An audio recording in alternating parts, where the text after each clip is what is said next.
اللہ تعالیٰ کا شکر انسان گاہے بگاہے ادا کرے۔ اللہ تعالیٰ کا شکر نعمت ملنے پر یہ اتنی بڑی چیز ہے کہ اس کا انسان تصور بھی نہیں کر سکتا۔ اس لیے حضرت عمر رضی اللہ تعالیٰ عنہ ارشاد فرماتے ہیں، یہ بات غور سے سنیں کہ سارے زمین کے سارے انسان ان کے لیے فیصلہ ہو جائے کہ انہوں نے جہنم میں جانا ہے، ایک آدمی کے بارے میں ہو کہ اس نے جنت میں جانا ہے، مجھے اللہ سے اتنی امید ہے۔ حضرت عمر کہتے ہیں کہ وہ ایک آدمی میں ہوں گا۔ وہ ایک آدمی کون ہوگا؟ میں۔ حضرت عمر کہتے ہیں وہ میں ہوں گا۔ اور اگر روئے زمین کے سارے انسانوں کے لیے فیصلہ ہو جائے کہ انہوں نے جنت میں جانا ہے، ایک آدمی نے جہنم میں جانا ہے، حضرت عمر کہتے ہیں مجھے اللہ سے اتنا خوف ہے کہ وہ آدمی بھی میں ہوں گا۔ تو ایمان کس چیز کا نام ہے؟ الایمان بین الخوف والرجاء، امید اور خوف کی درمیانی کیفیت کا نام ایمان ہے۔ اتنا ڈر بھی نہ ہو کہ انسان بیوی بچوں کو بھول جائے اور جنگلوں کے اندر نکل جائے اور رہبانیت کی زندگی اختیار کر لے، نہیں، اور اتنی امید بھی نہ ہو کہ انسان نیکیاں چھوڑ دے۔ تو ایمان نام ہے کس چیز کا؟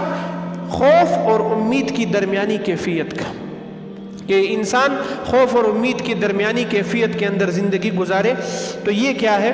انسان کے لیے سب سے جو ہے بہت بڑی نعمت ہے۔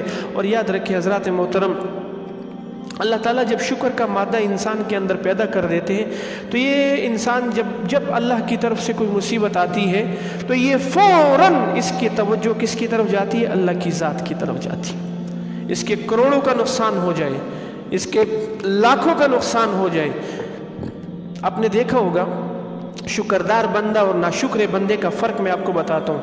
ایک ناشکر انسان ہے، اس کی ایک مرغی بھی مر جائے نا تو وہ اللہ سے گلے شکوے شروع کر دیتا ہے، اور ایک شکر گزار بندہ اس کے ہزاروں نہیں کروڑوں روپے کا نقصان ہو جائے تو وہ کیا کہتا ہے؟ وہ اللہ اس حالت میں بھی اللہ صبر کرتا ہے، اس حالت میں بھی وہ صبر کرتا ہے۔ تو اس لیے حضرات محترم صبر اتنی عظیم نعمت ہے کہ یہ جس کو مل جائے اللہ تعالیٰ اس کو جو ہے وہ اس کے اندر کی پریشانیاں دور کر دیتے ہیں۔ قرآن مجید میں اب یہ آیت کا ترجمہ آپ کے سامنے پڑھوں گا، ما اصاب من مصیبت الا باذن اللہ، کہ نہیں پہنچتی کوئی مصیبت مگر اللہ کی اجازت کے ساتھ، کوئی تکلیف نہیں آتی مگر اللہ کی اجازت کے ساتھ۔ زلزلے آتے ہیں، اسی طرح جو ہے وہ کرونا آیا، یہ ساری بیماریاں، یہ پریشانیاں کس کی طرف سے آتی ہے؟ اللہ کی طرف سے آتی، اور اللہ ہی اسے ختم کرے گا۔ حضرات محترم آگے ارشاد فرمایا، وَمَن يُؤْمِن بِاللَّهِ، پریشانیاں آنے کے بعد اس نے صبر کر لیا، راحت ملنے کے بعد اس نے شکر کر لیا، تو اللہ تعالیٰ کیا کرتے ہیں؟ اس کے دل میں ایمان کی شمع روشن کر دیتے ہیں۔ وَمَن يُؤْمِن بِاللَّهِ يَهْدِ قَلْبَهُ، ارشاد فرمایا جو ایمان والے ہوتے ہیں، یہ غور سے سنیں یہ بات، اللہ تعالیٰ ان کے ساتھ کیا معاملہ کرتا ہے؟ اللہ تعالیٰ ان کے دل کو ہدایت عطا فرما دیتا ہے۔ یہ کوئی معمولی بات نہیں ہے حضرات محترم، کہ دنیا میں ہر انسان چاہتا ہے کہ مجھے ہدایت مل جائے۔ اللہ تعالیٰ ارشاد فرماتے ہیں کہ یہ جب مصیبت پر صبر کرتا ہے ہم اس کے دل کو ہدایت عطا فرما دیتے ہیں۔ بہت بڑی نعمت ہے ہدایت کا مل جانا۔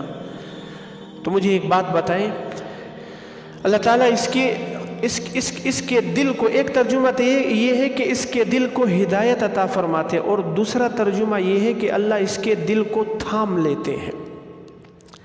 آپ نے دیکھا ہوگا ایک آدمی، میں نے آپ کو مثال دے دی کہ ایک کی مرغی مر گئی ہے، وہ ناشکری، وہ گلے شکوے کر رہا ہے، اور ایک کا پورا خاندان مر گیا، وہ بیچارہ جو ہے وہ کیا کر رہا ہے؟ صبر کر رہا ہے، اور وہ اللہ سے گلے شکوے نہیں کر رہا۔ یہ ہے دل کو تھام لینا۔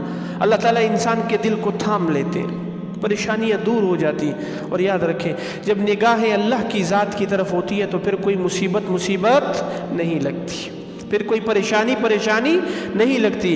بھئی دل میں یہ بات ہے کہ یہ آئی بھی اس کی طرف سے اور جائے اللہ ہی اسے ختم کرے گا، تو وہ تکلیف رہے گی۔ آپ مجھے یہ بات بتائیں، تکلیف لانے والا بھی اللہ اور ختم کرنے والا بھی اللہ، راحت لانے والا بھی اللہ اور ختم کرنے والا بھی اللہ۔ یہ بات بتانا چاہ رہے ہیں کہ ما اصاب من مصیبت الا باذن اللہ ومن یؤمن باللہ یہد قلبہ واللہ بکل شیء علیم۔ اور یاد رکھیں اللہ تعالیٰ نے ارشاد فرمایا، اللہ تعالیٰ ساری باتوں کو جانتے ہیں۔ آدم کے بیٹے میں تجھے جانتا ہوں، میری آئی ہوئی تکلیف پر تو کتنا ناشکر